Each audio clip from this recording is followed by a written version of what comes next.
bonjour. Bonjour. Conseiller de Lionel Jospin à Matignon, conseiller politique de François Hollande à l'Élysée, vous publiez aux éditions Grasset La parabole des aveugles, Marine Le Pen aux portes de l'Élysée. C'est une analyse qui montre une montée politique qui paraît inéluctable. C'est surtout un cri d'alerte pour provoquer une prise de conscience des acteurs publics. Alors pourquoi ce livre maintenant ? J'ai écrit ce livre, qui est apparu le 8 novembre, donc il y a peu de temps, avant même que des dernières enquêtes d'opinion n'accréditent le cri d'alarme qui est le mien, parce qu'il m'était apparu très clairement que à partir de 2022, et singulièrement après les élections législatives du mois de juin, nous étions entrés dans une nouvelle phase de la vie du Rassemblement national. Nous étions entrés dans ce que j'ai appelé le FN, le troisième FN, et qui était un rassemblement national d'un parti normalisé, institutionnalisé, et surtout qui avait opéré une poussée politique considérable, poussée sociologique. Il n'y a plus aujourd'hui de classe sociale qui reste à l'abri du vote Le Pen. Même la fonction publique, qui longtemps avait été la gardienne des valeurs de la République et qui restait imperméable au vote FN, est aujourd'hui gagnée de manière très substantielle par cette tendance politique. Aucune donc classe sociologique, classe sociale, aucune classe d'âge. Je rappelle, car on oublie souvent que après l'abstention et après Jean-Luc Mélenchon, le vote des jeunes se porte d'abord et ensuite sur Marine Le Pen et non pas sur Emmanuel Macron ou d'autres candidats. Et c'est une tendance qui est forte, et donc il n'y a plus aujourd'hui, hormis les personnes les plus âgées, les retraités, qui restent un petit peu un sanctuaire du vote, on dirait traditionnel, hors RN, mais qui elle-même, classe d'âge, qui elle-même commence à être gagnée. Il n'y a plus de limite à l'extension de ce vote, et non plus, désormais, de limite géographique. Longtemps, il y avait une France de l'Ouest, dessinée à partir de la ligne Le Havre-Perpignan, qui restait à l'écart du vote RN et qui était une forme de zone de résistance. C'est terminé. Il y a eu plus 15 points de progression du RN dans l'Ouest en 2022, et notamment en Bretagne. On voit maintenant que c'est une région qui est travaillée profondément par le vote RN. Donc, vous avez eu une poussée considérable de ce parti qui lui a permis d'obtenir en juin 2022 89 députés dans un mode de scrutin, avec un mode de scrutin uninominal majoritaire de tour qui a été fait pour empêcher ce type de parti d'accéder à la députation, puisqu'il faut non seulement arriver au premier tour à se qualifier, mais il faut que, d'une certaine manière, les autres forces au second tour vous laissent gagner, qu'il n'y ait pas de regroupement contre vous. Or, dans 89 circonscriptions, avec 4 grands chelems, le RN a montré sa force. C'est le seul parti qui a pu faire 4 grands chelems. Par grand chelem, c'est tout un département qui donne tous ses députés au RN. Il s'agit en l'occurrence de la Haute-Saône, de la Haute-Marne, 2 députés à chaque fois, de l'Aude, 3 députés, et des Pyrénées-Orientales, 4 députés. J'ajoute que dans 5 autres départements, ce grand chelem a été manqué à 1 siège près. Le Var, le Vaucluse, qui sont des gros départements, l'Aube et l'Eure, et je vous le cinquième, mais ça me reviendra. Peu importe. Donc il y a une vraie démonstration de force et une installation du RN au centre de la vie politique du pays, désormais. Alors, la loi sur l'immigration, la crise agricole, la participation à la marche contre l'antisémitisme, les futures élections européennes, tout semble conforter le Front National, le Rassemblement National. Quel événement improbable pourrait empêcher le parti de Marine Le Pen de gagner en juin prochain ? Vous donnez vous-même la réponse. Si l'événement est improbable, je ne peux pas le discerner, le qualifier. Et d'ailleurs, ce n'est pas sur un événement improbable que je conclus mon livre. Parce que quand on fait de la politique, on ne peut pas se fier à des événements providentiels, en l'occurrence, qui surgiraient du ciel ou des entrailles de la terre pour venir débrouiller une situation. Non.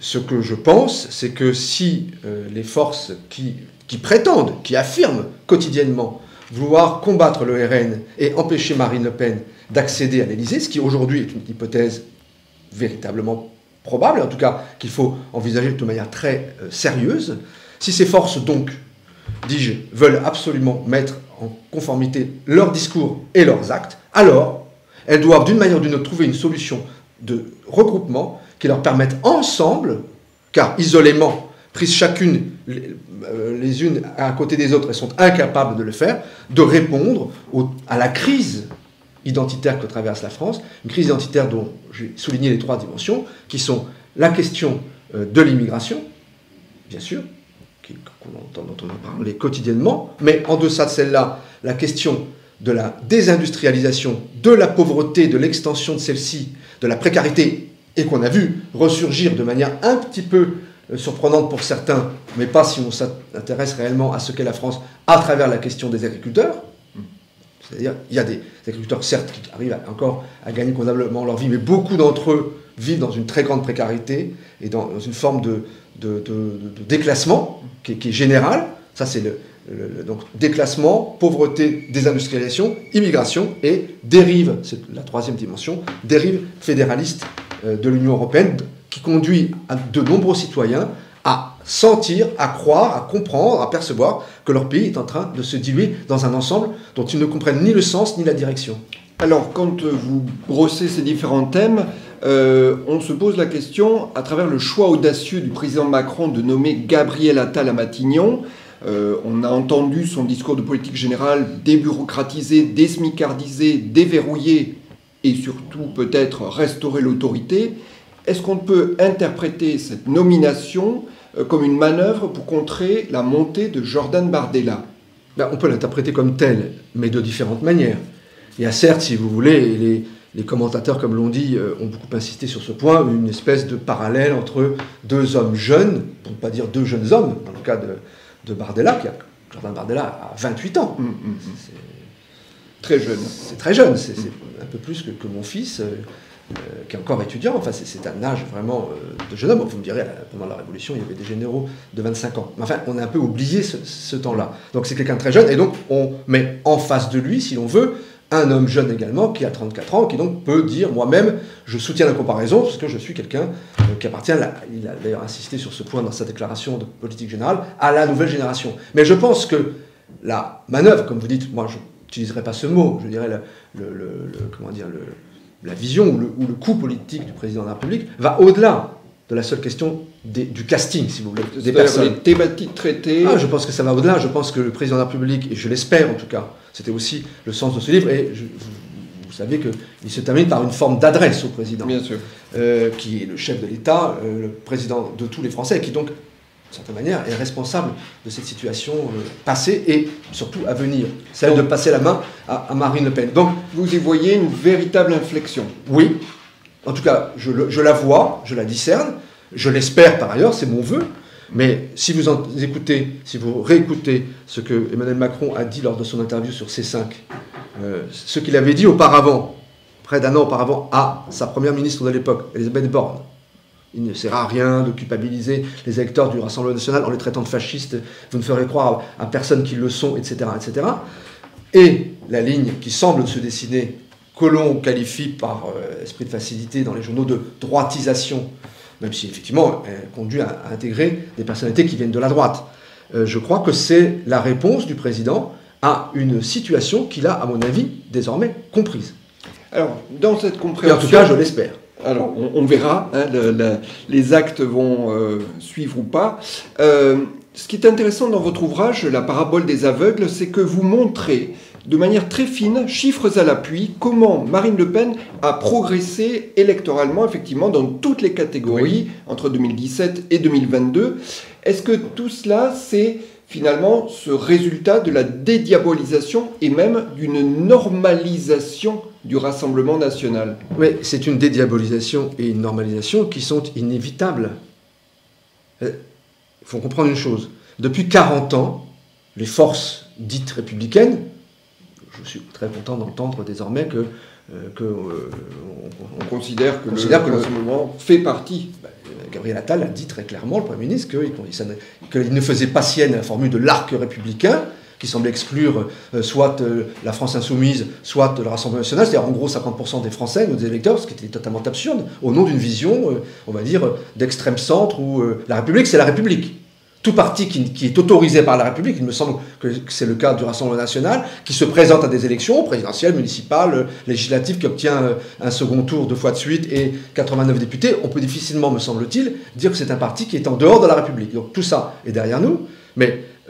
alors, je vois pas la question. Est-ce qu'on est bien dans cette oui, dédiabolisation et dans la normalisation? Mais la normalisation, elle vient du fait que cette diabolisation qu'on a tentée il y a 40 ans, à partir de 1982, en gros, on y reviendra peut-être, oui. est un échec flagrant. Vous avez eu toutes les forces politiques, et singulièrement celles de la gauche, qui se sont dressées contre un parti supposé être fasciste, xénophobe, raciste, dangereux pour la République, pendant 40 ans. Avec quel résultat? Il n'a cessé de progresser, et il est aujourd'hui en situation de conquérir la magistrature suprême. Donc on voit bien que c'est un échec total. Et l'échec total se mesure d'une manière extrêmement simple. C'est quand le parti de Jean-Marie Le Pen a été créé par celui-ci et quelques personnalités réellement d'extrême droite, issues du fascisme à la française, on mettra derrière ce mot ce que l'on veut, enfin des anciens de la collaboration, des gens d'extrême droite, des nostalgiques de l'OAS et de la GL française, bon, tout personne comme ça, c'est 1972. En 1974, 2 ans après, Jean-Marie Le Pen est candidat à la présidentielle, il obtient 190 921 voix, 0,74%. On va dire un score résiduel, presque nul. 7 ans plus tard, en 1980, il est dans l'incapacité de se présenter à la présidentielle, car il ne peut pas réunir les 500 parrainages nécessaires pour cela. Il n'en obtient que 434. Donc il est encore moins. Donc, premier repère. Le 21 avril 2002, qui fut le choc dont chacun se souvient, hormis peut-être les plus jeunes d'entre nous, ici présents ce matin. Ce jour-là, Jean-Marie Le Pen, qui obtient 16,86% des suffrages, c'est à peu près 4 800 000 voix. Il passe devant Lionel Jospin. Et il élimine Lionel Jospin et accède au second tour. Marine Le Pen, en mai 2022, c'est-à-dire 20 ans après le 21 avril, elle obtient 13 288 686 voix, 41,45%. C'est-à-dire qu'elle obtient 70 fois le résultat de son père en 1974 et 3 fois le résultat de son père le 21 avril 2002. Donc, quand vous avez 13 280 686 Français qui ont voté pour une personne, il est totalement, même hallucinant et aberrant, enfin complètement extravagant, d'imaginer que ces 13 millions, plus de 13 millions de Français, sont des fascistes, des fachos, des xénophobes, des racistes, etc. C'est faux. Et donc justement, vous prenez... Je veux bien finir sur ce point. Oui. Il se peut, et même il est vraisemblable que parmi ces 13 millions, il y ait une fraction, 1%, peut-être 2%, le chiffre en gros de 74, qui soient des vraies personnes d'extrême droite. C'est tout à fait probable. Parce que l'extrême droite a toujours existé en France, et mon Dieu, pourquoi elle n'existerait pas? Il y avait une extrême gauche et une extrême droite, enfin, ça paraît assez logique. Mais l'énorme masse, l'immense majorité de ces électeurs sont des citoyens comme vous et moi, qui expriment par ce vote une colère, un désespoir parfois, un harassement, si vous voulez, une frustration, un désappointement, une déception par rapport à un système politique dont ils considèrent qu'il les exclut et qui ne leur apporte plus les réponses qu'ils attendent. Alors c'est justement ça que je voulais évoquer, c'est-à-dire que dans cette historique que vous brossez de cette progression, il y a un moment où on distingue deux France. Et deux France, c'était quelque part de manière très caricaturale, une France des ordures et des abrutis, oui, et une France des gens bien. Ce genre de césure, il n'a plus cours. Ça, c'est ce que j'ai appelé la jurisprudence Tapie. Bernard Tapie, l'ancien ministre, l'ancien homme d'affaires devenu ministre par la grâce de François Mitterrand, avait eu cette formule qui était exprimée dans son langage fleuri, celui qu'il affectionnait, mais qui était très claire, qui voulait bien dire ce qu'elle voulait dire, et qui était exactement ce que pensait la majorité de la gauche, la très grande majorité de la gauche, et beaucoup de gens en dehors de la gauche, et qui ont continué à le penser, et probablement qui continuent à le penser pour beaucoup d'entre eux, encore aujourd'hui. Il avait dit, les électeurs de Le Pen sont soit des salauds, soit des stupides. C'est-à-dire soit des personnes qui, sur le point de vue de la morale ou de l'intellect, sont de toute façon dans la déchéance. Soit des personnes qui sont indignes par leur comportement, leur pensée, soit des personnes limitées intellectuellement, incapables de conduire un raisonnement, disons, comme on dirait maintenant, de la complexité jusqu'au bout. Mais cette vision est totalement fausse. D'abord, observons qu'elle est quand même d'une prétention, d'une présomption, d'un mépris, d'une arrogance, d'une condescendance pratiquement jamais égalée. Mais par ailleurs, elle est complètement fausse. elle ne correspond pas à la réalité humaine, sociale, culturelle, économique, politique du pays, industrielle, financière du pays. Ces 13 280 686 Français de mai 2022 ne sont pas des stupides, ne sont pas des salauds, ce sont des gens qui décident à un moment donné d'exprimer leur colère, leur ressentiment et leur frustration par un vote qui est un vote clair et net, qui adresse un message précis. Et le problème, pour revenir à notre discussion initiale, c'est que ce vote est de moins en moins un vote de colère et de plus en plus un vote d'adhésion. Alors j'aimerais avec vous qu'on brosse un petit peu les étapes de cette progression avec l'historique. Comment est-on passé finalement de Jean-Marie le diable à Marine et ses chatons? Alors quelque part dans votre livre, vous revenez sur l'historique de la création et de la suite progression du Front National, et surtout en mettant un accent sur 1983. L'élection à Dreux de Jean-Pierre Stirbois. Cette ère qui est celle de Jean-Marie Le Pen, comment expliquez-vous le côté laboratoire de cette ville et comment cela a provoqué une bascule, cette année charnière 1983? J'ai rappelé tout à l'heure qu'en 1974, Jean-Marie Le Pen, candidat à la présidentielle, obtient 0,74% des voix. J'ai ajouté, précisé, c'est souvent une chose qui échappe à la connaissance de la plupart, qu'en 80, il ne peut même pas être candidat. Donc, en 83, le 11 septembre 83, puisque c'est la date à laquelle nous allons nous attacher, qui est celle de cette élection partielle à Dreux, le premier tour, le FN de l'époque n'est rien. C'est un parti totalement... c'est, pour reprendre la formule que j'ai utilisée dans le livre, mais qui n'est pas de moi, qui est de deux historiens du FN, un groupuscule présidé, dirigé par un marginal.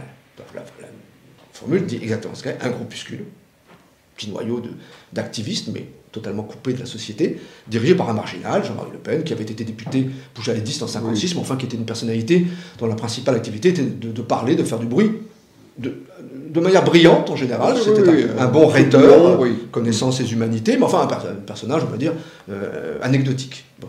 83, en septembre 83, une ville moyenne de 35 000 habitants, Dreux, va basculer à droite grâce aux 17% obtenus au premier tour par Jean-Pierre Stirbois et la liste du FN, qui fusionne avec la liste de la droite. C'est un choc. Mais cette ville, elle a une caractéristique je vais y venir. Sociologique. Mais, mais pour vous dire, c'est un choc. Parce que c'est le 18 septembre 83 que le FN est apparu aux yeux des Français. C'est là qu'ils ont compris qu'il se passait quelque chose, qu'il y avait un parti nouveau, qui était en train d'émerger, de faire irruption, et que peut-être il allait se passer ce qui s'est passé depuis en 40 ans, que nous avons pu voir, mais eux, à ce moment-là, ils voient sur leurs écrans de télévision ou ils écoutent à la radio qu'il s'est passé cela. Pourquoi s'est-il passé cet événement-là à cet endroit-là? Parce que Dreux était une petite ville, bourgade aux confins du Perche et de la Normandie et d'Île-de-France, qui était dirigée depuis la mandature précédente par une personnalité de gauche très estimable et très célèbre à l'époque, qui s'appelait Françoise Gaspard, qui était elle-même une Drouaise d'origine et très bien implantée de la bonne bourgeoisie de Dreux, qui avait fait de belles études, elle était élève de l'ENA, magistrate administrative, bref. Elle était maire et elle est battue. Et elle est battue parce que... elle est battue... Au premier tour, elle gagne de très peu, en juin, et l'écart étant très faible, 8 voix, le scrutin est cassé, et on passe à son tour. Elle décide de ne pas se représenter, la droite aussi change de tête de liste, peu importe, ça c'est les conditions, on va dire, électorales, qui traduisent quand même une forme de désarroi, déjà, du côté de la gauche. Hein. Bon. Le maire qui vient d'être élu ne se représente pas, bon, elle passe la main à quelqu'un d'autre, et là, le FN fait un gros score, 17, et permet à la droite de l'emporter. Mais parce qu'à Dreux, dans cette petite ville, on avait assisté à quelque chose de tout à fait extraordinaire, au sens de vraiment quelque chose qui frappe l'observation, sans que ce soit positif, loin de là. C'est que cette petite ville s'était transformée en 20 ans en une ville dortoir. C'était une petite bourgade de province paisible, on va dire, hein, bourgeoise, en une cité dortoir où tout autour de la ville, sur les plateaux, avaient été construites à la hâte des barres de logements les quartiers populaires sont sur la hauteur. Sur les hauteurs, avec la vieille ville bourgeoise en bas, pour accueillir une population immigrée absolument considérable, qui avait été multipliée par 3 ou 4 en une vingtaine d'années, hein, à la veille de l'élection municipale de 83 de septembre, Il y a 25% d'immigrés de 60 nationalités différentes dans cette ville. Et cette attractivité, elle est faite par Fabrice, le patronat. Il n'y avait aucune attractivité, si ce n'est que c'était à 79 km de Paris, donc très près pour aller travailler, ou bien alors pour installer des usines là pour la métropole et donc sa puissance économique, et que le patronat de l'époque, encouragé par les pouvoirs publics de droite, je cite une phrase de Georges Pompidou qui explique très bien à l'Assemblée nationale, à peu près à cette époque-là, que oui, c'est très bien d'avoir des immigrés en nombre dans notre économie, parce que ça permet de calmer les revendications salariales des ouvriers et des employés français. C'est une manière très cynique, très claire de dire les choses. Donc, les patrons de la région ou de la métropole parisienne ont fait venir, en allant les chercher directement en Algérie, en Tunisie, d'abord en Espagne, en Italie, puis en Algérie, en Tunisie, au Maroc, des milliers d'hommes pour venir, des bras, comme on disait à l'époque, pour venir travailler là. Cette ville a été complètement tourneboulée culturellement, identitairement, par ce que écrit très bien Françoise Gaspard dans son livre, elle raconte très bien comment les gens ont été complètement bouleversés. Tout ça en très peu d'années. En une vingtaine d'années. Et dans le même temps où il y avait donc un afflux considérable, totalement hors de proportion d'une population immigrée, qui par ailleurs n'était plus une population immigrée d'origine européenne, mais du Maghreb, donc avec leur culture, leur religion, leurs habitudes, etc. Très bien.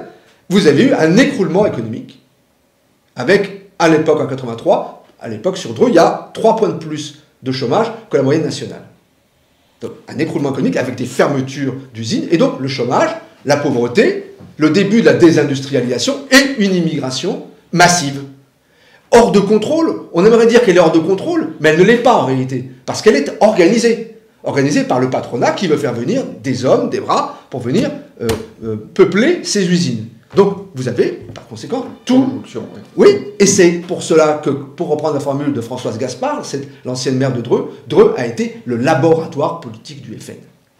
Alors, et j'ajoute, comme elle l'a écrit, pour bien expliquer le mouvement, Dreux anticipe, la France suit. Donc, ce qui s'est passé à Dreux est l'annonciation de ce qui va se produire en France pendant les 20 ou 30 années qui suivent. Alors, dans cette progression, effectivement, vous avez cerné les étapes, effectivement, avec 2002, le deuxième choc, il y a eu un moment où on a pensé que, on va dire, cette montée du Front National pouvait être stoppée. C'est en 2007, quand Nicolas Sarkozy est élu, il réussit à contenir ce mouvement-là.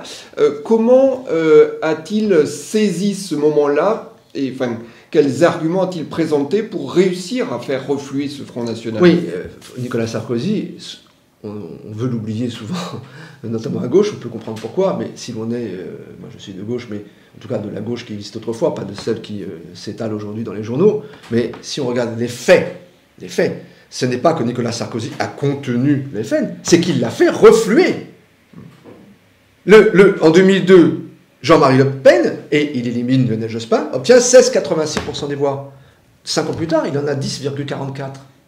Il a perdu 38% de son électorat. Ça n'est pas rien.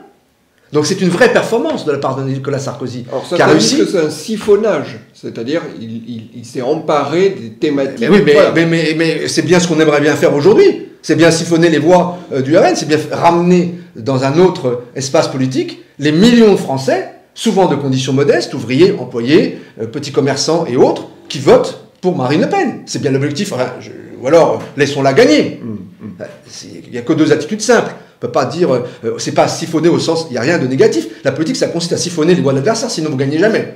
Si vous contentez des gens qui sont seulement, comme on dit, les vôtres, et qui sont convaincus, bah, chacun va rester dans son coin, et personne ne peut dégager une majorité. Une majorité, ça consiste à faire venir avec vous des gens qui peut-être spontanément hésiteraient ou ne sont pas d'accord, mais qui se disent, au final, finalement, bah voilà, je préfère voter pour lui que pour elle. C'est ce qui a permis l'élection de Jacques Chirac mais au deuxième tour.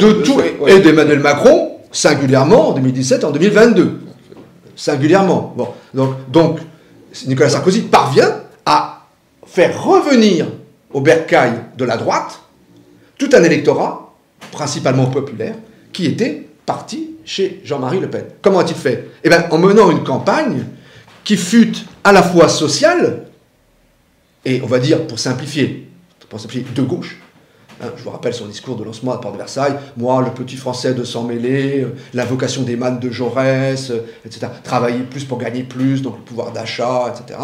Et une campagne politique de droite, pour le dire encore avec des guillemets, c'est-à-dire maîtrise de l'immigration, et je pose sur la table la question de l'identité nationale. Maladroitement, mais je la pose sur la table. Donc, en marchant sur ces deux jambes, pour reprendre la formule éculée, mais enfin en tout cas en reposant sur ces deux piliers, il parvient à susciter de l'intérêt et à rendre confiance à tout un électorat populaire qui se dit, bon, plutôt que de voter pour Jean-Marie Le Pen, dont d'une certaine manière je comprends que ça ne servira pas grand-chose parce qu'il ne parviendra pas à être président de la République, je vais voter pour quelqu'un qui peut être président de la République, il l'a été, et qui va porter nos préoccupations. Le problème étant évidemment que le quinquennat de Nicolas Sarkozy, qui avait commencé très bien par cette campagne tout à fait rassembleuse, et avec un très beau résultat au final, plus de presque 54% des voix, eh bien c'est un quinquennat complètement décevant, et qui se termine, on va dire, en eau de boudin.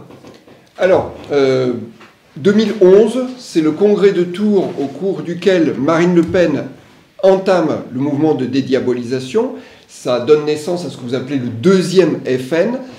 Est-ce que, finalement, avec tout le recul et votre regard, vous considérez de manière très claire que ce deuxième FN n'a absolument rien à voir avec tout ce qui précède? La formule deuxième FN n'est pas la mienne. Moi, j'ai inventé ce troisième FN. Le deuxième FN, c'est Michel Vivorca qui l'a appelé ainsi pour dire, après le premier FN, qui était le FN de Jean-Marie Le Pen, qui a duré longtemps, 72-2012, ça fait quand même 40 ans. Hein. Bon, c'est un FN, on va dire vraiment d'extrême droite, ou alors jouant sur des thématiques, on va dire, comme on disait à l'époque, réganiennes. C'est-à-dire, il faut baisser tous les impôts, beaucoup plus d'intervention de l'État, etc. C'était un discours, une rengaine ultra-libérale de Jean-Marie Le Pen, et avec un électorat qui était principalement au début, un électorat parfois même bourgeois au tout début, dans le 16e, le 17e, en 74, en 81, on votait, et en 86, on votait pour le FN, pour Jean-Marie Le Pen, et puis qui s'était diversifié sur le mode petits commerçants, petits artisans, etc. Bon. À partir de 2011, ça commence un peu avant déjà, avec Maigret, en 95, mais 95 et après, 2011, vous avez l'apparition d'un deuxième FN qui n'est pas seulement dû au fait que Marine Le Pen élimine son père, prend sa place à la présidence, puis l'élimine en 2015 de la direction, enfin du parti lui-même, l'exclut, c'est une forme de rupture personnelle politique, et en 2018 rebaptise le mouvement FN-RN, Front National, Rassemblement National, mais ça correspond aussi à un changement doctrinal. C'est un parti qui commence, et vite, à préempter, après la question de l'immigration, après la question de la sécurité, de l'autorité, de l'ordre, à préempter des problématiques sociales, d'accord ? La pauvreté, la désindustrialisation, le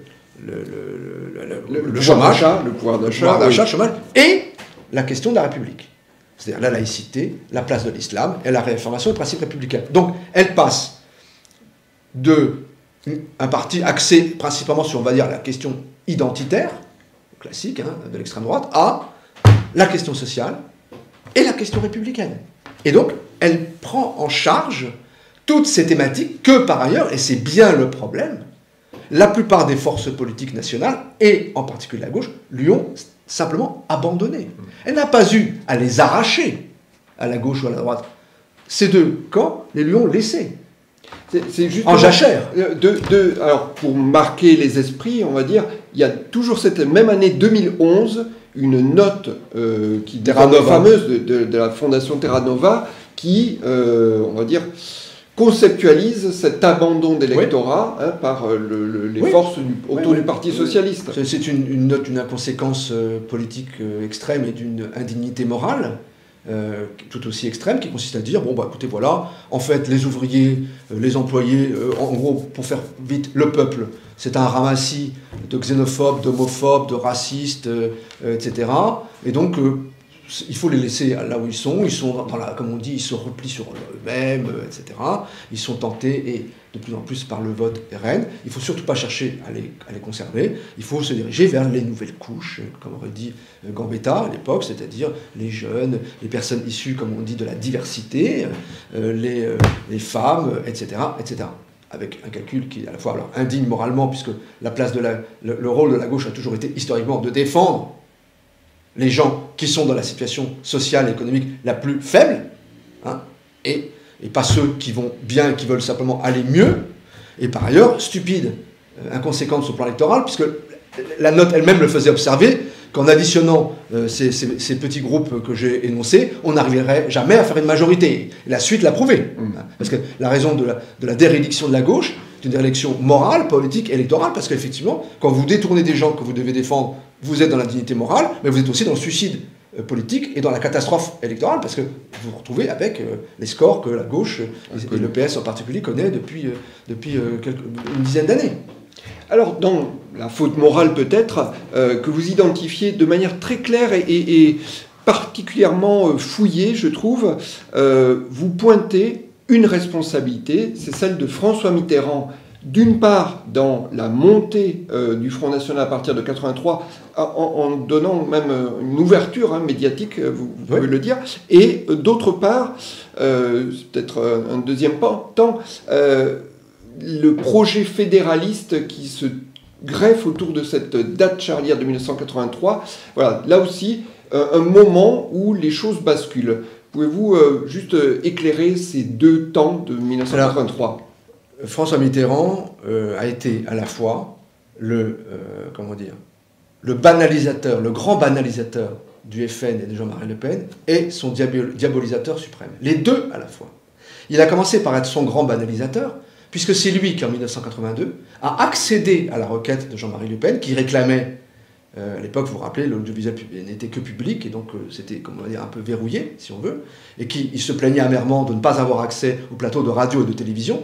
Il écrit à François Mitterrand, qui, un mois plus tard, lui répond, effectivement, c'est tout à fait anormal, et je demande à Georges Filiou, ministre à l'époque de la communication, et donc au président des chaînes de l'audiovisuel public, de vous donner la place que vous méritez. Alors qu'il ne représente rien du tout. Rien. Oui. Et par ailleurs, que ce laissez-passer médiatique qu'il va organiser ne vaut que pour lui. Ça ne vaut pas pour l'écologie politique naissante, ni pour l'extrême gauche, rien. C'est que pour lui. Et à ce moment-là, les chaînes de l'audiovisuel public lui ouvrent leur plateau de télévision et leur studio de radio, et il opère, parce que chacun se souvient, c'était une bête de scène médiatique, il opère une percée considérable et accède au firmament médiatique en un an. Et ça, c'est François Mitterrand qui l'a voulu et organisé.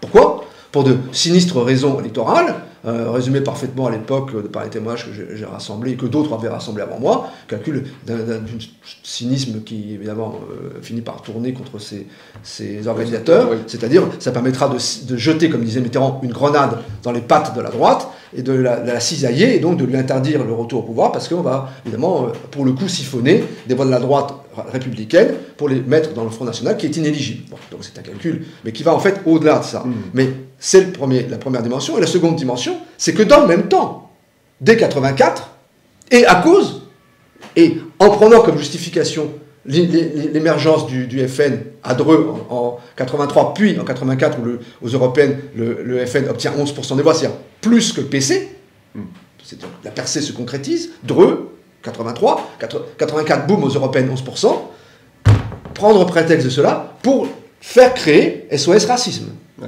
Dans le même bureau de l'Élysée qui va... Jean-Louis Bianco. Oui.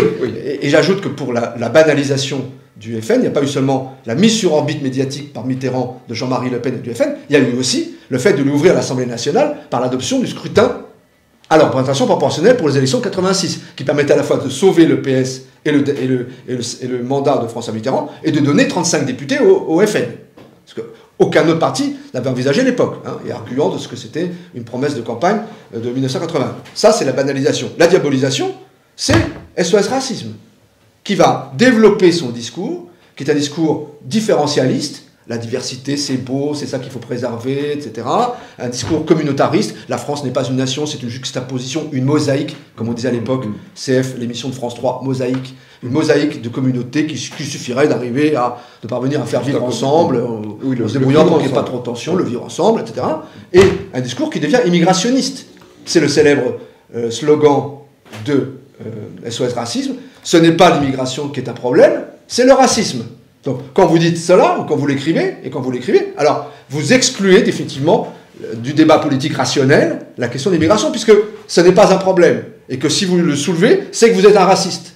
Donc ça va conduire à la diabolisation de François Mitterrand, de Jean-Marie Le Pen, que François Mitterrand avait en même temps élevé au stade, au rang de star médiatique et politique, en lui donnant accès à la presse et en lui donnant l'accès à l'Assemblée nationale avec la représentation proportionnelle. Donc c'est ça la perversité de François Mitterrand, c'est de faire en même temps déjà, les deux choses. Les deux choses. J'aimerais qu'on aborde le deuxième volet de ce 1983, c'est le projet fédéraliste de François Mitterrand, parce que vous allez quand même très très loin dans votre analyse. Vous le développerez dans un autre livre peut-être, mais là déjà vous frappez fort, vous dites, je vais être très caricatural, en gros le projet fédéraliste est un projet pétainiste. Je le soutiens. Et d'ailleurs, j'attends qu'on m'apporte la contradiction sur ce point.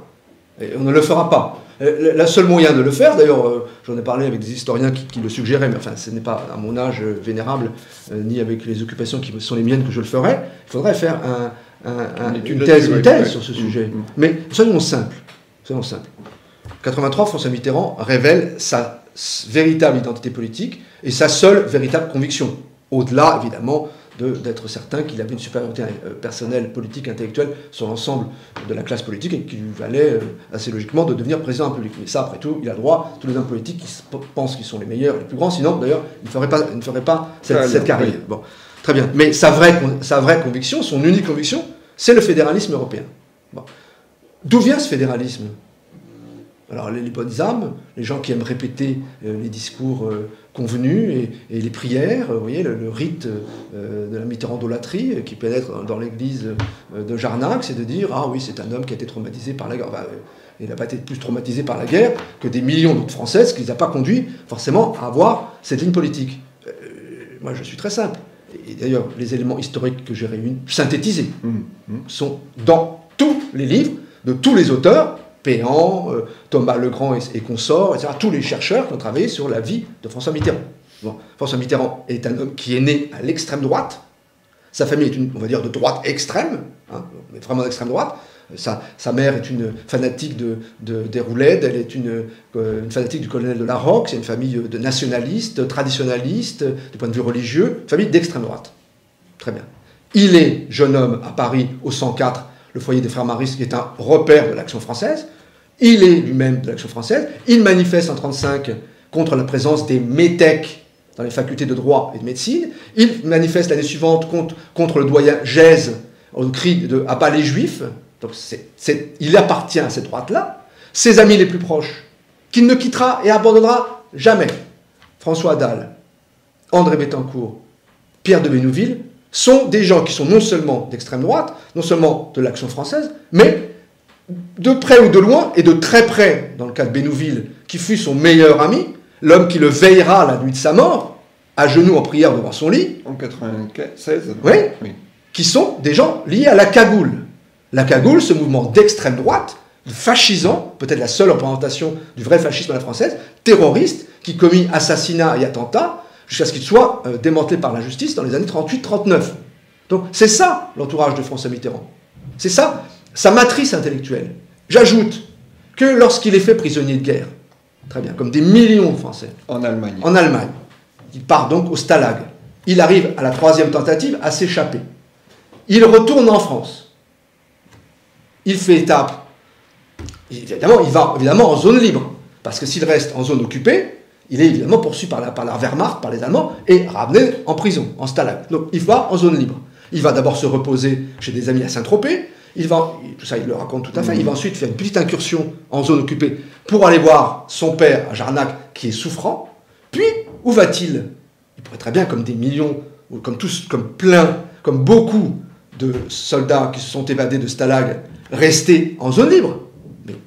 Vous voulez, moi, à Toulouse, à Bordeaux, à Marseille. Rejoindre directement le maquis de la résistance. Ça, dans le meilleur des cas, mais personne n'est obligé d'être parfait. Mais simplement aller en zone libre. Non, il se rend, je rappelle, hein, il s'échappe en décembre 41, en janvier 42, il est à Vichy. Pourquoi va-t-il à Vichy? Parce que, il y est attendu, et des amis de son père et des amis à lui l'attendent, lui ont écrit en disant « venez ou viens » on a du travail pour toi, et deux, parce que ce sont ses convictions. François Mitterrand a toujours été un maréchaliste jusqu'au bout. Encore lorsqu'il était président de la République, je vous rappelle qu'il a fait fleurir la tombe du maréchal Pétain, allez Dieu, de 1986 à 1992.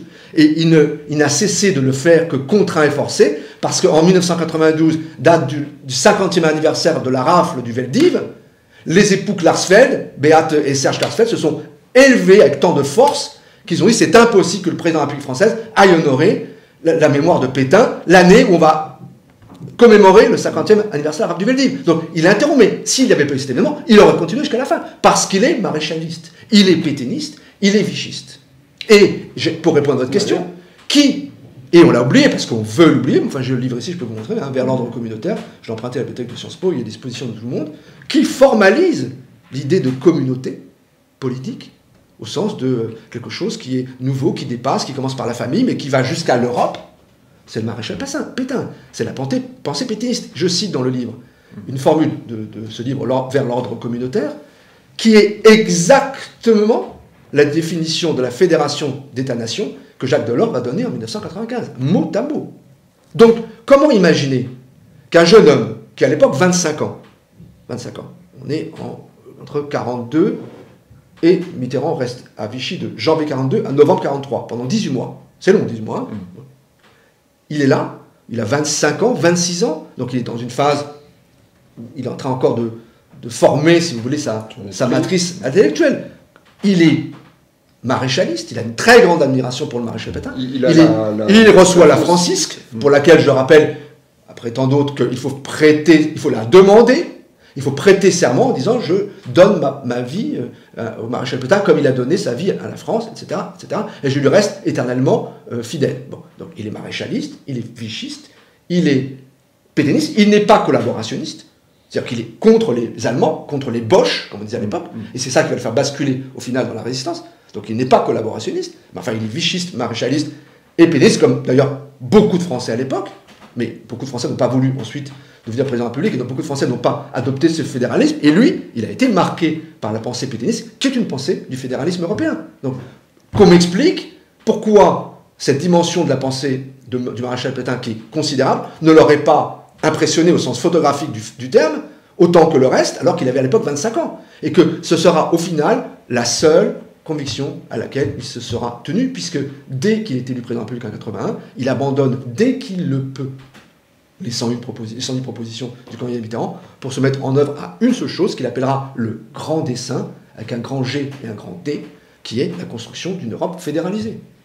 Alors, si je fais un grand raccourci, après 1983, il y a 1984, la nomination de Laurent Fabius pour incarner cette nouvelle politique libérale, européenne, etc. Est-ce qu'on peut dire, je reviens un petit peu sur le point de départ, que Gabriel Attal est le Laurent Fabius de Emmanuel Macron? Alors ça, je n'en sais rien, mais je vais revenir un tout petit peu en arrière. Ce qui compte à cette époque-là, c'est pas tant la nomination de Laurent Fabius, qui est importante, hein, que la nomination de Jacques Delors à la tête de la commission. Ce qui est réellement important pour Mitterrand, si vous regardez bien, comme on dit, la séquence des événements, le tournant dit de l'austérité, de la rigueur libérale de mars 83, qui est en fait un tournant fédéraliste, c'est-à-dire il faut donner des gages à Helmut Kohl, qui est arrivé à la chancellerie allemande en octobre 82, en lui montrant que la France est un pays raisonnable, que ses dirigeants sont crédibles, et que donc on va suivre une politique budgétaire et monétaire rigoureuse. Donc on lui donne ces gages-là, mais avec quelle fin? Avec la fin de préparer ce qui est le grand moment pour Mitterrand, c'est-à-dire la présidence de la Communauté européenne, à l'époque, c'est pas l'Union, de la France, de janvier à juillet 84.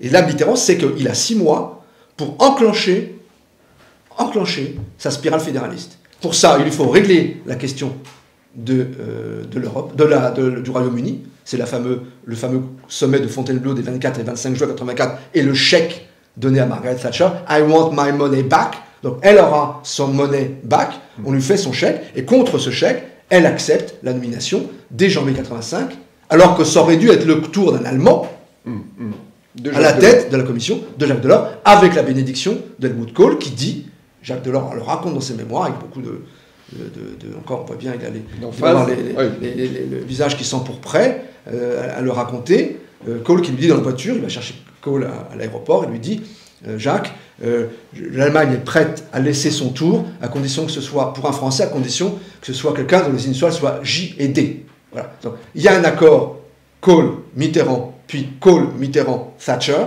pour que Delors soit nommé à la tête de la Commission. Delors va y rester 10 ans, et il va transformer complètement l'Europe, et donc transformer complètement la France, avec, en particulier, l'acte unique européen, puis Maastricht. Pour revenir à Gabriel Attal, sera-t-il, où est-il déjà dans l'esprit du président, le Laurent Fabius, son Laurent Fabius? On voit bien ce qui les rapproche, c'est-à-dire la jeunesse. Alors, à l'époque, Laurent Fabius était jeune, oui, bon, un peu plus âgé que ne l'est Gabriel Attal. Il faut dire que c'est tout de même un âge très, très, très jeune. Et la très grande proximité avec le chef de l'État. Peut-être qu'un jour, le Gabriel Attal sera conduit à dire, comme Laurent Fabius, lui c'est lui et moi c'est moi. Mais pour l'instant, on n'en est pas là. Et c'est plutôt moi c'est lui et lui c'est moi. Bon, donc ils sont dans une communion politique et dans une connivence intellectuelle très grande. Il est très jeune. Il incarne une forme de rupture par rapport au début du second quinquennat et même par rapport au premier quinquennat. Donc en ce sens, oui, il y a une sorte de parallélisme possible. Aquiline Morel, j'aimerais savoir d'où vous nous parlez. Parce que vous faites ce constat-là, vous avez un parcours personnel à gauche, mais quand on vous écoute, on pourrait dire que vous partagez pas mal de constats du Rassemblement national. Qu'est-ce qui fait votre parcours? Je sais que vous avez voté non à Maastricht en 92. Vous avez voté non au référendum de 2005. Comme de très nombreux Français. Majoritaire, comme la majorité, dans le deuxième cas. Et majoritaire à gauche. Qu'est-ce qui... Dans le cas de 2005, majoritaire à gauche. Complètement. 60% de l'électorat de gauche a voté non au TCE de 2005. La partie fabusienne. Vous devriez poser la question à ceux qui ont fait la campagne pour le oui. C'est eux qui ne sont pas raccord avec l'électorat de gauche. Moi, je suis en plein centre de cet électorat. Je suis peut-être plus dans la filiation, dans la fin de ma question, c'est-à-dire, voilà, quel est votre parcours familial, qui êtes-vous? Mais avant de répondre à mon parcours familial, ce qui est intéressant, mais en fin de compte, n'intéresse principalement que moi et mes enfants, puisque mes parents sont morts. Si vous voulez, le problème que nous avons, c'était le début de votre question. Les constats. C'est en gros, vous êtes de gauche, et d'ailleurs, c'est difficile de contester, puisqu'à chaque fois que la gauche a été au pouvoir dans les 20 dernières années, j'ai été au pouvoir avec elle. Hein. J'ai été 5 ans conseiller politique de Lionel Jospin entre 1997 et 2002, et j'ai été 2 ans conseiller politique de François Hollande de 2002 à 2014. Donc c'est difficile de faire un procès en droitisation. Bon, ou en tout cas, voilà, j'étais là, et j'ai occupé ces fonctions parce qu'on m'a demandé de le faire. Et que vous l'avez accepté. Mais avec grand plaisir. Voilà. Mais donc ça voulait donc dire qu'on avait confiance en ce que j'étais, en ce que je pensais, en ce que j'étais capable de produire. Sinon, ces deux personnalités éminentes se seraient bien gardées de me faire cette proposition. Soyons simples. Dans la vie, on ne propose pas d'être conseiller politique Premier ministre qui gagne des élections législatives après une dissolution totalement inattendue ou du conseiller politique du président si on n'estime pas, 1, que vous êtes quelqu'un de fiable, que vous êtes en mesure d'exercer ses fonctions, et 3, si on n'estime pas que vous êtes proche de l'intéressé. Bon, c'est une manière de donner des éléments de réponse. Parce qu'en réalité, qu'est-ce qui s'est passé? C'est que depuis cette époque-là, moi je n'ai pas bougé. Et des millions de Français n'ont pas bougé de gauche. N'ont pas bougé dans leurs convictions, dans leurs analyses, dans leurs espoirs, dans leurs attentes, dans leur colère. Ce qui a bougé, ce qui est arrivé, c'est la gauche des partis. C'est elle qui a bougé. C'est elle qui est partie dans le communautarisme. C'est elle qui est partie dans le libéralisme. C'est elle qui est partie dans le fédéralisme européen. C'est pas moi. Moi, je suis resté ce que j'étais. Et puisque vous rappeliez mes votes à Maastricht et au TCE, vous imaginez bien que Lionel Jospin et François Hollande non seulement savaient mes votes, parce que je ne m'en suis jamais caché, d'autant plus que j'ai fait la campagne pour le non en 2005, mais que c'est probablement une des raisons pour lesquelles ils m'ont demandé de venir avec eux. Parce qu'ils savaient que j'étais donc représentatif de la masse des électeurs de gauche. Pas de la frange qui au final va emporter la gauche dans des directions qui sont mortifères et qui l'ont coupé du peuple, mais que j'étais resté au sein de ce peuple. Donc voilà l'explication. Alors pourquoi en viens-je, comme vous dites, à partager des constats du reste? Mais parce qu'il y a 13 millions de Français qui partagent ces constats. et parmi eux, une masse considérable d'électeurs de gauche. Et ce n'est pas de ma faute si des aveugles volontaires, des gens qui décident de ne pas voir, ne voient pas la réalité. Et viennent ensuite dire à d'autres, moi ça n'a pas beaucoup d'importance, mais aux électeurs de gauche, c'est très mal ce que vous faites, parce que vous vous servez de vos yeux et vous voyez la réalité. Vous feriez mieux de vous masquer les yeux et de faire comme nous, et de répéter que tout va bien, Madame la Marquise, et qu'il n'y a aucun problème de cette nature-là en France. Continuons ainsi, et nous allons directement à ce que je dénonce, c'est-à-dire une élection de Marine Le Pen. Parce que ce constat-là, par ailleurs, ne concerne pas que la gauche, concerne aussi la droite. Bien sûr. La droite, Jean-Pierre Chevènement, qui est mon ami, a dit les choses très simplement. Il le disait à propos de la dérive fédérale de l'Europe, mais ça vaut pour tout. C'est la gauche qui signait et la droite qui ratifiait. Voilà, tout est dit. Alors, maintenant, pour ma famille, moi, je suis né à Paris et j'ai vécu longtemps dans le 20e arrondissement à Belleville, d'une famille d'immigrés espagnols. Mes parents étaient venus à la fin des années 50, début des années 60, d'Espagne, à la fois pour fuir le franquisme et pour gagner leur vie. Donc, mon père était ouvrier aux usines Citroën, d'abord à Javel, puis à Nanterre. Ma mère travaillait beaucoup, mais à la maison. C'était une mère de famille, elle avait 7 enfants. Je suis le 6e de cette fratrie. J'ai eu 5 sœurs d'abord, puis un frère après moi. Donc je suis né dans un milieu ouvrier, extrêmement modeste. Tout le parcours social ou symbolique que j'ai pu réaliser, je le dois exclusivement à mes maîtres de l'école élémentaire, du collège, du lycée, de la faculté de médecine, de Sciences Po, etc., ou de l'ENA, enfin, un parcours, si vous voulez, scolaire, républicain, oui, méritocratique, qui existe encore, et qui permettait, et qui permet encore, aujourd'hui, à des gens du peuple, de conditions extrêmement modestes, de s'élever socialement, et d'habiter ici, dans ce bel appartement du 5e arrondissement, mais tout ça au prix d'un effort personnel, peut-être, de certaines capacités. On ne peut quand même pas l'exclure, hein, parce qu'en général, on ne vous donne pas les choses, il faut quand même aller les conquérir, et j'avais probablement des capacités intellectuelles un peu au-delà de la moyenne, la suite l'a prouvé, mais j'ai surtout été aidé par tous ceux qui, me voyant petit enfant ou adolescent ou jeune homme, m'ont dit « vous devriez faire comme ci, vous devriez faire comme ça ». J'entends encore la voix de maître de conférence à Sciences Po me dire « il faut vous présenter à l'ENA, vous serez reçu, faites comme ci, comme ça ». Voilà. Donc c'est ça, c'est cette histoire-là. Donc moi, je suis très paisible avec ça. Alors d'où est-ce que je parle? Je parle du cœur de cette gauche-là, qui est restée fidèle à elle-même, fidèle à son histoire, et qui n'entend pas continuer à se faire faire la leçon par tout un tas de petites personnalités, plus médiocres les unes que les autres, et qui ont décidé une fois pour toutes de ne pas voir ce qui se passait dans le pays. Alors, il reste 40 mois. Je pense qu'elles se reconnaîtront. Il reste 40 mois avant l'élection présidentielle. Ouais. 40 mois, c'est à la fois long, mais c'est surtout très court. Vous donnez 3 axes, parce qu'on n'a plus le temps d'en déployer plus, 3 axes de travail pour une politique qui permettrait d'inverser la vapeur. 3 axes, en quelques mots, quelles sont ces propositions sur ces 3 axes? Ces 3 axes, ce sont les 3 dimensions de la crise que j'ai décrites tout à l'heure.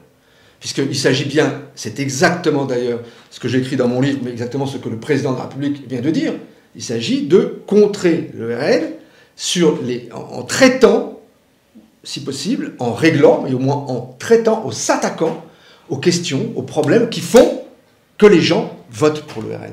Quels sont ces problèmes? C'est d'abord, je le répète, un problème de pauvreté, d'extension de la pauvreté, de chômage, parce que les statistiques du chômage ne veulent plus rien dire, hein, les gens se volatilisent, ils disparaissent, et de désindustrialisation, et on pourrait y ajouter aujourd'hui de la question agricole, mais en fait, en gros, la question du déclassement économique de la France, voilà, pour simplifier, dans lequel, processus dans lequel la désindustrialisation a joué un rôle majeur.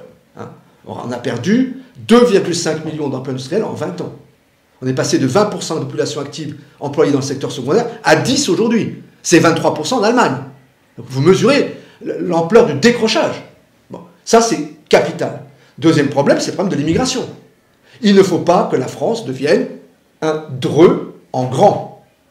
C'est un pays où, à force de dire « il n'y a pas de problème d'immigration, il n'y a que des problèmes de racisme, etc. » et on ne fera rien pour limiter les flux de migrants irréguliers entrant dans le pays, on ne pousse les électeurs dans les bras de Marine Le Pen.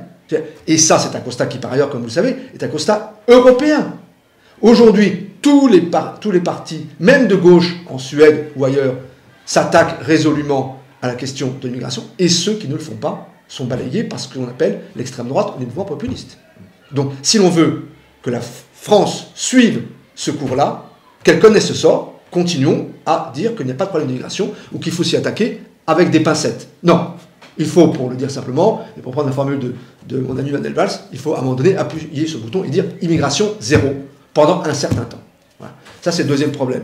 Et le troisième problème, c'est évidemment interrompre la dérive fédéraliste de l'Europe. On ne cesse de confier à la Commission des prérogatives qui ne devraient pas être les siennes au terme des traités. Article 5 du traité de l'Union européenne qui établit exactement le principe de subsidiarité que la Commission ne respecte jamais, partant du principe de la doctrine Khrouchtchev, tout ce qui est à moi, tout ce qui est à toi est négociable. Donc toutes les prérogatives de la Commission, il ne faut surtout pas y toucher, mais toutes les prérogatives des États membres, celles-là, on peut les rogner ou les prendre directement lorsqu'on considère que le moment est propice. C'est une manière de faire qui rend les peuples fous, de rage, de colère, parce qu'ils veulent rester dans des États-nations qui aient un sens. Et c'est d'autant plus absurde qu'il ne peut pas y avoir d'Union européenne forte sans État-nation fort. Voilà. Imaginez une espèce d'empire européen constitué, qui le rêve de beaucoup de fédéralisme, même s'ils ne le disent pas, qui serait représenté par Bruxelles, Francfort et Luxembourg, hein, la Cour de justice, la Banque centrale, la Commission, et qui régnerait sur des espèces de grosses régions, des gros lenders vidés de toute prérogative et ramenés au stade de nationalité au sens qu'avait le mot dans l'Empire austro-hongrois du XIXe siècle, c'est-à-dire des entités culturelles folkloriques auxquelles on concède encore le droit de manger comme elles veulent et de s'habiller comme elles l'entendent. Mais point, c'est une folie qui ne se fera pas, et c'est une folie qui est en train de tuer le projet européen. Donc c'est à ça qu'il faut s'attaquer. Alors, mais pourtant, je reviens sur ces 40 mois, quand on cumule tous ces défis, s'attaquer, traiter tous ces sujets, 40 mois avant la présidentielle, franchement, est-ce que vous croyez à cette prise de conscience et à cette mobilisation? Ben, quand j'ai écrit le livre, évidemment, j'ai fait le même raisonnement que vous, et d'ailleurs je l'ai écrit. 40 mois, c'est très peu. Mais en politique, si vous pensez que 40 mois, ce n'est pas assez, alors il faut faire un autre métier, il faut faire autre chose. La prise de conscience, la mobilisation, la force de persuasion, la force d'entraînement, cela existe. Et sinon, eh bien alors, il faut renoncer, il faut dire qu'on va laisser les choses se dérouler. Et si les choses se déroulent sur leur seule tendance, Marine Le Pen sera président de la République le 9 mai 2027 et Emmanuel Macron lui transmettra les codes de l'arme nucléaire dans le bureau, dans le salon doré du premier étage de l'Élysée. C'est une scène que, je crois, en réalité, dans le fond, peu de gens, peu de Français à laquelle ils souhaiteraient assister. Mais si on ne fait rien, c'est ce qui se produira. Donc moi, 40 ans de dérive. 40 ans de dérive. 82, 2022. 40 mois pour agir. Évidemment, il y a une énorme disproportion, mais la première chose pour faire que ces 40 mois soient utiles, c'est de prendre conscience de ce qui s'est passé pendant ces 40 ans. C'est l'objet du livre. Ensuite, bien sûr, le temps est court. Mais ce que je constate, c'est qu'au moment où j'ai terminé le livre, au moment où il a été publié, c'est-à-dire le 8 novembre, nous sommes aujourd'hui le... début février. Le 8 Oui, le 8 février, c'est ça? À peu près. Oui, le 8 peu importe. Non, mais c'est amusant, parce que les dates, ça fait oui. Décembre, 3 mois après, je constate qu'il y a eu un changement. Clair. Clair et net.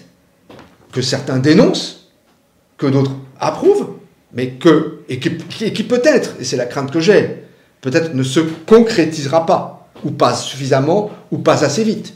Mais il y a un changement de ligne politique. Le président de la République a changé de ligne politique. Comme c'était à lui que je m'adressais à la fin de cet ouvrage, parce que mes deux dernières phrases sont « à lui de jouer, point, maintenant, point », j'ai tendance à penser que le président de la République a compris la situation et essaye de faire quelque chose. Peut-être cet effort sera-t-il insuffisant, c'est possible, voire probable, mais en tout cas cet effort existe. Cette inflexion, ce changement de ligne, de cap, il est là. Personnellement, vous aurez compris, je l'approuve, même si je peux désapprouver tout un tas de choses, parce que je considère que c'est une manière de montrer aux électeurs français qui veulent voter ou qui ont déjà voté RN ou Marine Le Pen qu'on écoute ce qu'ils disent et que peut-être enfin on va essayer d'apporter des réponses aux problèmes qu'ils nous mettent sous les yeux et que tant de responsables et de commentateurs s'évertuent à ne pas vouloir voir. Ce sont des aveugles volontaires. C'est de la cécité volontaire. Hein. Bon, très bien. Je pense que là, il y a une forme de début de rupture et personnellement, je m'en réjouis. J'aimerais terminer par 2 questions personnelles. Akiline Morel, vous avez dit que votre famille était de gauche, vous l'êtes vous-même, vous êtes un intellectuel engagé. Pourquoi, à un moment donné, ne pas avoir fait le choix de rencontrer le peuple par l'élection? Mais je ne l'ai pas fait en 2012 parce que, à l'époque où j'étais directeur adjoint de la campagne de François Hollande, parce que celui qui allait devenir président de la République, François Hollande, m'a demandé de venir avec lui. Il m'a dit les choses, il m'a mis les cartes en main, très clairement, en me disant si tu veux être élu, député, je le comprendrai très bien, la première circonscription de la Somme t'attend.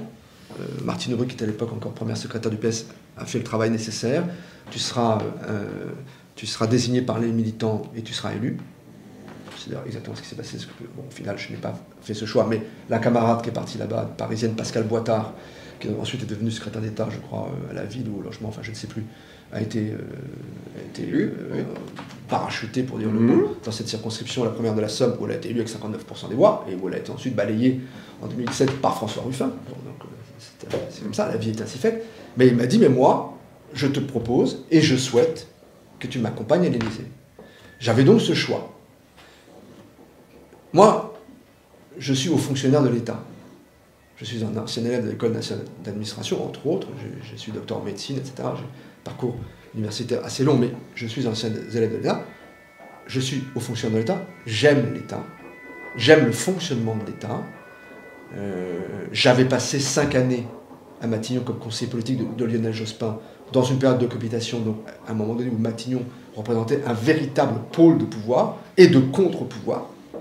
J'étais évidemment très tenté par la perspective d'envisager le fonctionnement de l'État, cette fois-ci non pas à Matignon, mais au sommet, au niveau de l'Élysée, avec un président de la République qui avait toutes les armes institutionnelles et politiques. Je vous rappelle qu'à l'époque, nous avions même le Sénat. La gauche avait même le Sénat, mais la majorité à l'Assemblée, les régions, les villes, les départements, le Sénat. Donc l'ensemble des moyens politiques et institutionnels pour agir. Et donc pour moi, c'est évidemment extrêmement tentant.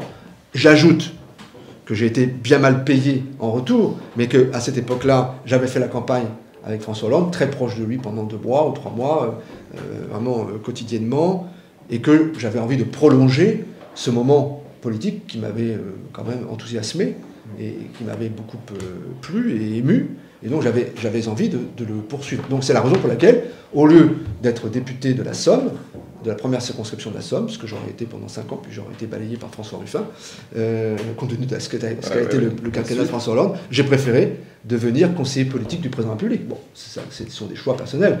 C'est pas... Est-ce que je le regrette? J'ai tendance à penser que, même en dépit de la façon vraiment indigne dont l'ancien président se comportait avec moi après, j'ai tendance à penser que non. Parce que ce que j'ai vu, appris humainement et politiquement et institutionnellement pendant ces 2 années, quand même été très utile. J'aurais peut-être pu écrire L'opium des élites, pour lequel vous aviez eu la gentillesse de m'interroger il y a 2 ans, et La parabole des aveugles, et L'abdication, non, ça sûrement non. Mais L'opium des élites et la parabole des aveugles, sans avoir été conseiller politique du président de la République, mais peut-être que l'idée ne m'en serait pas venue. Bien sûr. Donc à un moment donné, d'abord, je crois que regretter les choses dans la vie, ça n'est pas très utile, pas très fructueux. Et puis les choses pénibles et violentes sont faites aussi pour être dépassées, oubliées lorsqu'on peut faire ce qui est mon cas, parce que moi j'ai une vie personnelle et professionnelle heureuse. Donc ces péripéties-là, même lorsqu'elles sont douloureuses, ne sont au final que des péripéties. Donc je ne le regrette pas. On a une question rituelle à la fin de ces entretiens, Akiline Morel. Si là, maintenant, vous aviez à prendre un café avec le jeune Aquilino que vous étiez à 18 ans, sur le plan de la vocation... Alors à 18 ans, d'accord, j'étais en 2e ou en 3e année de médecine, oui, donc j'étais vraiment... Ben justement, sur le plan de la vocation et de la vie qui va avec, les yeux dans les yeux, que lui diriez-vous? Je lui dirais ce que je dis toujours à tous mes enfants, j'en ai 5, ce que je leur ai toujours dit, et à tous mes amis. C'est-à-dire, dans la vie, lorsqu'on a la possibilité de le faire, ce n'est pas toujours le cas, Mais lorsqu'on a la possibilité de le faire, il faut toujours absolument faire ce que l'on aime et ce que l'on a envie de faire.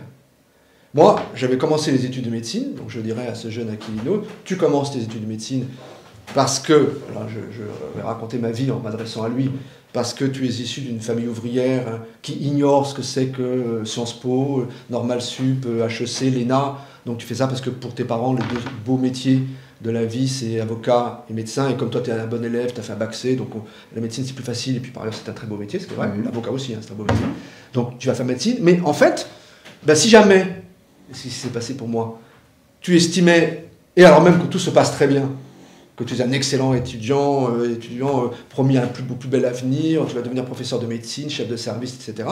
Si tu comprends, à un moment donné, que ta vie est ailleurs, et que tu préférerais réorienter au prix d'une incompréhension totale de la plupart des gens qui sont avec toi, les étudiants, les médecins qui t'encadrent, tes amis, qui te disent « mais qu'est-ce que c'est que cette folie ?»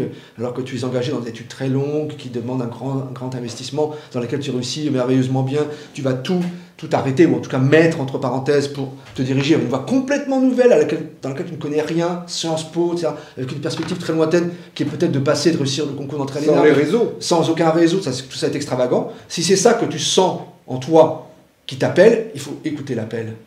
Et il faut le faire. Il faut, comme on dit, j'aime pas beaucoup cette formule, mais elle a un sens, il faut savoir courir le risque. Voilà. Alors, il faut savoir le courir. Le risque, c'est aussi une chose qu'il faut chercher à minimiser, à encadrer. Il ne faut pas faire les choses n'importe comment, mais c'est de dire, oui, en fin de compte, tu as 18 ans, tu commences peut-être à te demander si la médecine, c'est pas quelque chose qui t'enfermerait un peu dans une bulle, certes, tout à fait réconfortante et protectrice, et dans laquelle tu évolues aisément et qui est belle, mais une bulle quand même, et qui te préfère peut-être le grand large, et des choses différentes, d'autres études, d'autres... Eh bien, peut-être fais-le. Et c'est ça le conseil que je lui donnerais, et qui est celui d'ailleurs que je me suis donné à moi-même, ou que peut-être certains m'ont tenu à l'époque, je ne m'en souviens pas, mais que j'ai fini par suivre cet appel-là. C'est l'appel de la vie. Hein. Ouais. Mais une question pour aller jusqu'au bout de ça. Qu'est-ce qui vous a fait découvrir le monde politique, etc., alors que vous étiez en médecine? Il y a une personne, il y a une rencontre, C'était pas le monde politique, parce qu'à l'époque, c'était pas le monde politique, c'était plutôt l'idée de faire Sciences Po. Puisque vous posez la question, je vais vous répondre, mais tout ça est très personnel. À l'époque, je vivais avec une jeune femme, Marianne, dont les parents étaient l'un chercheur à Sciences Po, et l'autre, sa mère, professeur d'université. Et donc, je les voyais évidemment très souvent, je les aimais beaucoup, ils m'aimaient beaucoup, et souvent, lors des déjeuners dominicaux, la phrase revenait « Ah, mais si tu avais voulu, si tu avais fait Sciences Po, tu aurais si bien réussi, etc. etc. » Et donc, cette idée a commencé à germer dans mon esprit. Et de surcroît, à l'époque, j'avais un ami qui lui-même vivait un peu ce même genre de réflexion, et qui lui avait plutôt décidé... plus vite, je veux dire plutôt au sens de plus vite, décidé de quitter la médecine, et qui lui-même a fait Sciences Po. Et donc je me suis dit, en fin de compte, la chose est donc possible. On me dit que j'y réussirai très bien. Je me sens un petit peu à l'étroit dans les études de médecine, que j'aimais beaucoup, et j'aimais beaucoup le métier de médecin, et toute immodestie mise de côté, je pense que j'aurais été un très bon médecin. Mais je sentais que j'avais besoin d'autre chose, et c'est donc toutes ces considérations personnelles qui ont fait que je me suis dit, je vais tenter ma chance, je vais essayer. J'aurais pu échouer, hein, mais bon, les choses se sont passées positivement, et donc le conseil au jeune Aquilino de 18 ans que je donnerais, c'est mesure bien ce dont tu es capable, ou ce dont tu crois être capable, et si tu ressens un appel, suis-le. Aquilino Morel, merci. Merci à vous.